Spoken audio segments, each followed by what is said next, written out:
Orientation का मतलब होता है किस एंगल के ऊपर, किस डायरेक्शन में हम उसको प्लेस करेंगे कि हमारे पास उसका फ्लक्स मैक्सिमम हो, और सेकेंडली हमारे पास उसको किस हम डायरेक्शन में प्लेस करेंगे ताकि उसका फ्लक्स मिनिमम हो। ठीक है, ये दो कंडीशंस हमने फाइंड आउट करनी है।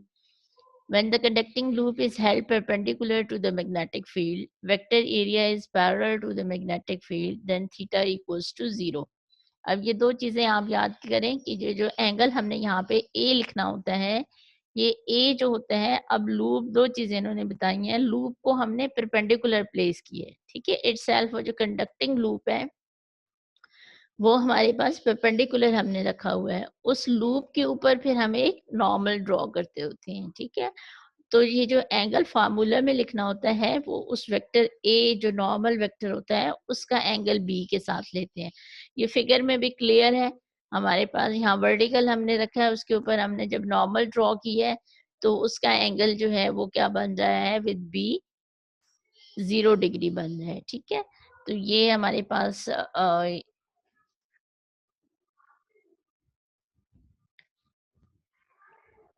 ये वाला वेक्टर ए है। ठीक है, ए इस ए और बी के दरमियान, और ये वाला जो स्क्वायर है ये हमारे पास क्या है, लूप है, और ये लूप हमारे पास क्या है, ये परपेंडिकुलर है, लेकिन एंगल जो उसका बन रहा है ए के साथ हमने देखना होता है, इस लूप के ऊपर हम ड्रॉ करते होते हैं परपेंडिकुलर, और उस परपेंडिकुलर को हम वेक्टर ए कहते हैं, उसका एंगल हम बी के साथ देखते होते हैं। Angle is 0, so cos 0 have a value of 1, or 1 is the maximum value of the cos, तो maximum value of flux क्या हो जाएगा, b। Hence flux will be the maximum when the plane of conducting loop is held perpendicular to the field.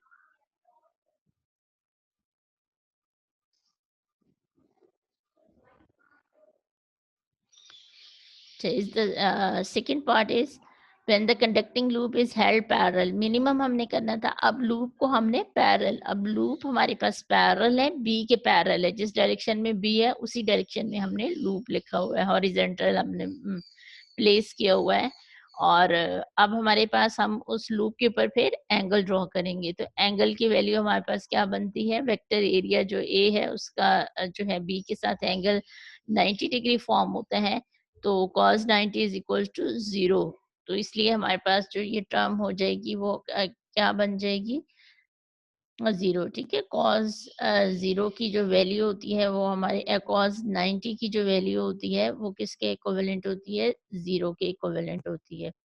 तो जब 0 multiply होगा B ए के साथ तो उसको भी वो क्या कर देगा, 0 कर देगा, इसलिए हमारे पास ये जो टर्म हो जाएगी वो 0 हो जाएगी।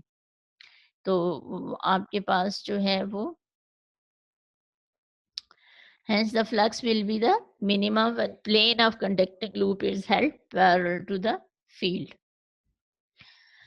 Now the next question is 14.2 is that a current in a conductor produces a magnetic field which can be calculated using the Ampere's law. Since current is defined as a rate of flow of charges, what can you conclude about the magnetic field due to the stationary charges? Stationary charges mean the charges which are at the rest, जो एक जगह पे रुके हुए हैं। And what about the moving charges? ठीक है, कि आप हमें ये पता है कि किसी भी कंडक्टर से जब करंट जो है वो पास होगा तो वो क्या प्रोड्यूस करेगा, मैग्नेटिक फील्ड प्रोड्यूस करेगा। और करंट को हम कैसे डिफाइन करते हैं, करंट हम कहते हैं it is a rate of flow of charges. तो क्वेश्चन है कि अगर चार्जेस एक जगह पे रुके होंगे तो उनकी मैग्नेटिक फील्ड क्या होगी, और अगर चार्जेस मूव कर रहे होंगे तो उनकी मैग्नेटिक फील्ड क्या होगी। Stationary charges can not produce any magnetic field. ठीक है, ये हमेशा बात याद रखें कि स्टेशनरी चार्जेस की सिर्फ और सिर्फ इलेक्ट्रिक फील्ड होती है, they do not able to produce the magnetic field. ठीक है, but it produces only the electric field, whereas the moving charges can produce the magnetic field around the path of its motion, similarly to the magnetic field produced around the current carrying conductor। ठीक है, अगर हमारे पास charges मौजूद हैं वो move करना शुरू कर देते हैं तो चार्जेस के इर्द गिर्द उसी तरीके से मैग्नेटिक फील्ड प्रोड्यूस होती है जैसे किसी भी कंडक्टर में से जब करंट पास हो रहा होता है तो उसके इर्द गिर्द मैग्नेटिक फील्ड प्रोड्यूस होती है.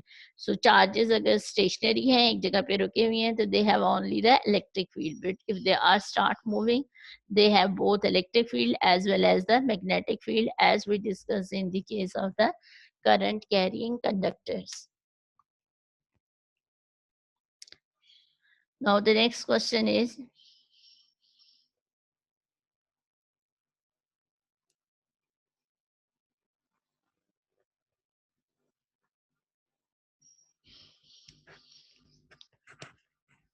अच्छा जी, नेक्स्ट क्वेश्चन हमारे पास है, describe the change in the magnetic field inside a solenoid carrying a steady current I. हमने मैग्नेटिक फील्ड जो है वो पास हो रही है किसी भी सोलेनाइड से,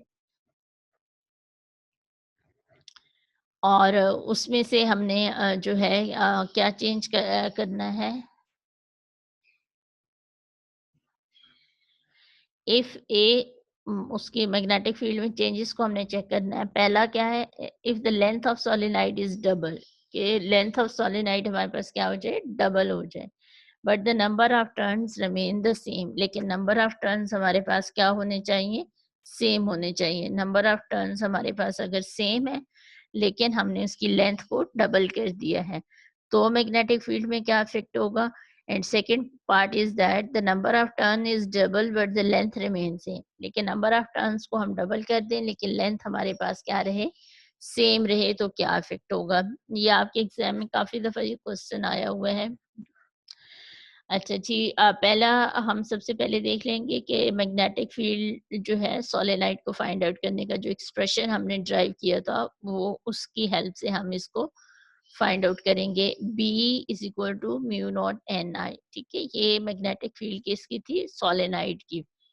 सोलेनाइड आपको पता है कि हम एक कंडक्टर होता है, इसको हम स्प्रिंग की फॉर्म में जब टर्न कर देते हैं, उसमें से करंट जब पास होता है, आई करंट पास होता है, तो उसके इर्द गिर्द जो है हमारे पास मैग्नेटिक फील्ड जो है वो प्रोड्यूस होती है.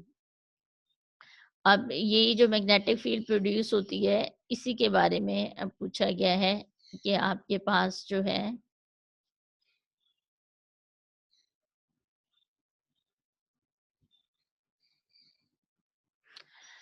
क्या है, आपके पास उसमें क्या चेंजेस आती हैं. तो B equals to mu naught n i, और यहाँ पे n, स्मॉल n किसको रिप्रेजेंट कर रहा है, small n is representing the n divided by l. n क्या है, नंबर ऑफ टर्न्स, कि कितने उसको हमने टर्न दिए, कितनी दफा लपेटा है उसको हमने किसी चीज के ऊपर. तो l क्या है, पूरी उस जो सोलेनाइड बनी है उसकी लेंथ कितनी है. जब हम ये फार्मूले में पुट करेंगे तो हमारे पास क्या फार्मूला बन जाएगा, B equals to mu capital N I divided by L.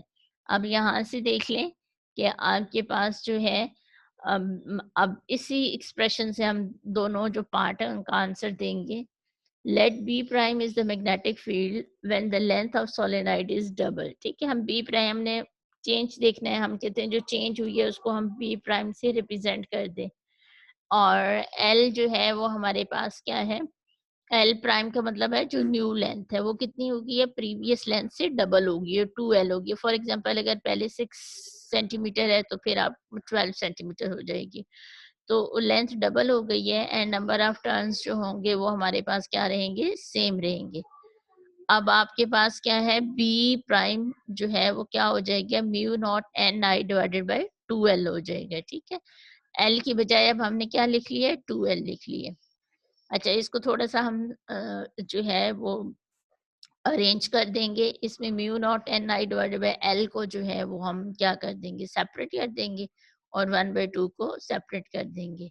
तो ये mu naught n I divided by L जो है वो हमारे पास क्या था, बी था ऑलरेडी, जो हमने ऊपर ड्राइव किया हुआ था. Mu naught n I divided by L को हमने क्या लिखा था, ये वाली टर्म हमारे पास क्या थी, म्यू नॉट एन आई, ये बी के इक्विवेलेंट थी. तो इस टर्म में भी हमारे पास म्यू नॉट एन आई आया है, तो वो हमारे पास ये वाली टर्म जो है वो किसके इक्विवेलेंट हो गई है, बी के इक्विवेलेंट हो गई है. तो हमारे पास इस एक्सप्रेशन में हम क्या करेंगे, ये वाला जो एक्सप्रेशन होगा यहाँ पे, ये इस पूरी टर्म की जगह म्यू नॉट एन आई की जगह क्या आ जाएगा, बी आ जाएगा। बी का मतलब है जो पहले वाली फील्ड थी।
अच्छा जी, यहाँ से देख लें, इसका जो है जब हम बी की वैल्यू इसमें पुट कर देंगे तो आपके पास ये क्या हो जाएगा,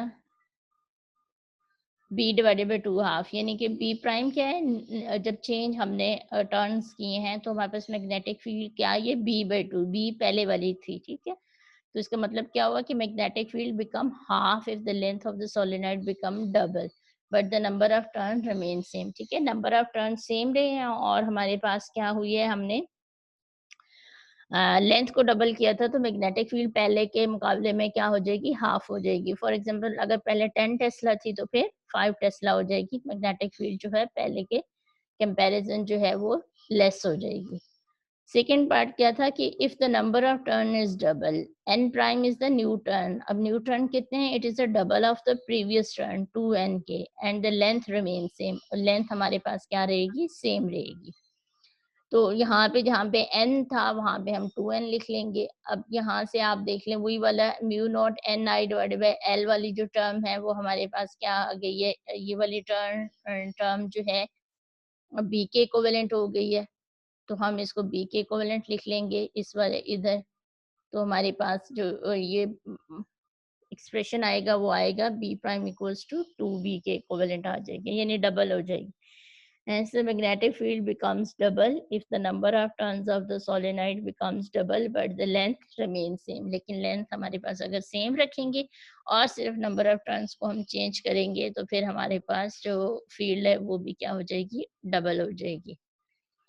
Now the next question is, at a given instant, a proton moves in a positive x direction in a region where there is a magnetic field in negative z direction. What is the direction of magnetic force? Will the proton continue to move in the positive x direction? अब हमारे पास situation दी गई है, एक magnetic field की direction दी गई है कि यहाँ पे जो मैग्नेटिक फील्ड है वो किस डायरेक्शन में है, वो z डायरेक्शन में है, नेगेटिव z डायरेक्शन। यहाँ पे आपको एक्सिस शो किए गए हैं x, y, z और डॉटेड लाइन में नेगेटिव x डायरेक्शन जो है वो मैग्नेटिक फील्ड की डायरेक्शन जो है वो शो की गई है। अब हमने मैग्नेटिक फोर्स की डायरेक्शन जो है वो बतानी है कि हमारे पास मैग्नेटिक फोर्स जो है वो किस डायरेक्शन में जो है वो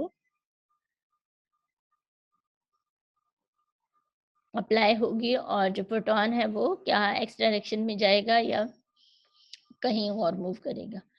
अब हमारे पास मैग्नेटिक फोर्स का जो फार्मूला हमारे पास था, according to the right hand rule the direction of magnetic force is along Y axis. ठीक है, तो डायरेक्शन ऑफ फोर्स जो होगी वो हमारे पास क्या होगी, वाई एक्सिस होगी।